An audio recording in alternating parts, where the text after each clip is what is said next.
Chapter 59. Ennui. Sacrificing oneself to one's passions, let it pass, but sacrificing oneself to passions which one has not got. Oh. Melancholy 19th Century, by Girardet. Madame de Fervaques had begun reading Julien's long letters without any pleasure, but she now began to think about them. One thing, however, grieved her. What a pity that M. Sorel was not a real priest. He could then be admitted to a kind of intimacy, but in view of that cross and that almost lay dress, one is exposed to cruel questions, and what is one to answer? She did not finish the train of thought. Some malicious woman friend may think, and even spread it about, that he is some lower middle-class cousin or other, a relative of my father, some tradesman who has been decorated by the National Guard. Up to the time which she had seen Julien, Madame de Fervaques' greatest pleasure had been writing the word Mercale after her name. Consequently, a morbid parvenu vanity, which was ready to take umbrage at everything, combated the awakening of her interest in him. It would be so easy for me, said the Mercale, to make him a grand vicar in some diocese near Paris. But plain M. Sorel, and what is more, a man who is the secretary of M. de la Mole. It is heartbreaking. For the first time in her life this soul, which was afraid of everything, was moved by an interest which was alien to its own pretensions to rank and superiority. Her old porter noticed that whenever he brought a letter from this handsome young man, who always looked so sad, he was certain to see that absent, discontented expression, which the Mercale always made a point of assuming on the entry of any of her servants, immediately disappear.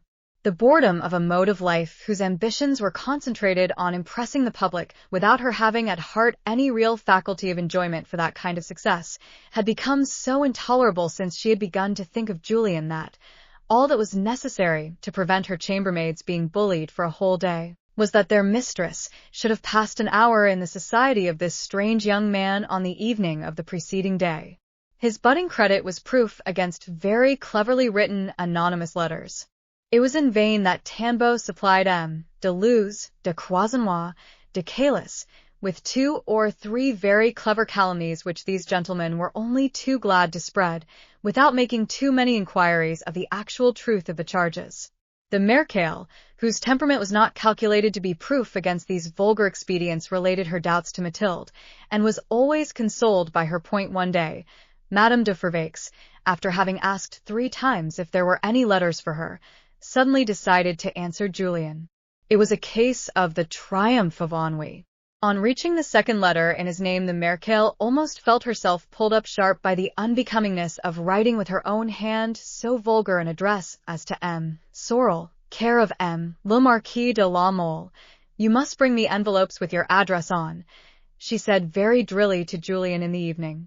Here I am appointed lover and valet in one, thought Julien, and he bowed, amused himself by wrinkling his face up like Arsène, the old valet of the Marquis. He brought the envelopes that very evening, and he received the 3rd letter very early on the following day. He read 5 or 6 lines at the beginning, and 2 or 3 toward the end. There were 4 pages of a small and very close writing. The lady gradually developed the sweet habit of writing nearly every day. Julien answered by faithful copies of the Russian letters, and such is the advantage of the bombastic style that Madame de Fervaques was not a bit astonished by the lack of connection between his answers and her letters. How gravely irritated would her pride have been if the little Tanbeau, who had constituted himself a voluntary spy on all Julien's movements, had been able to have informed her that all these letters were left unsealed and thrown haphazard into Julien's drawer. One morning the porter was bringing into the library a letter to him from the Mercale. Mathilde met the man, saw the letter together with the address in Julien's handwriting. She entered the library as the porter was leaving it. The letter was still on the edge of the table. Julien was very busy with his work and had not yet put it in his drawer.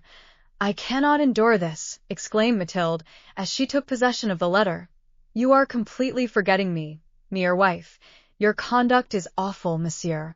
At these words her pride, shocked by the awful unseemliness of her proceeding, prevented her from speaking. She burst into tears, and soon seemed to Julien scarcely able to breathe. Julian was so surprised and embarrassed that he did not fully appreciate how ideally fortunate this scene was for himself. He helped Mathilde to sit down. She almost abandoned herself in his arms. The first minute in which he noticed this movement, he felt an extreme joy. Immediately afterwards, he thought of Korasoff. I may lose everything by a single word. The strain of carrying out his tactics was so great that his arms stiffened. I dare not even allow myself to press this supple, charming frame to my heart, or she will despise me or treat me badly. What an awful character! And while he cursed Mathilde's character, he loved her 100 times more. He thought he had a queen in his arms.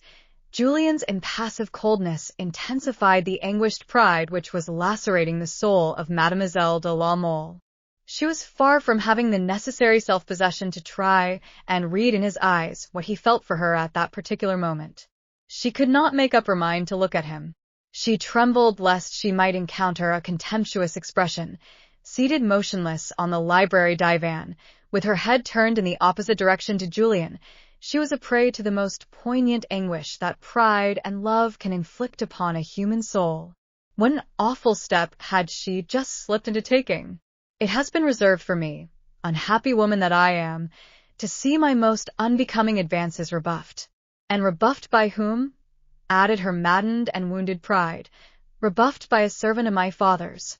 That's more than I will put up with, she said aloud, and rising in a fury, she opened the drawer of Julian's table, which was 2 yards in front of her.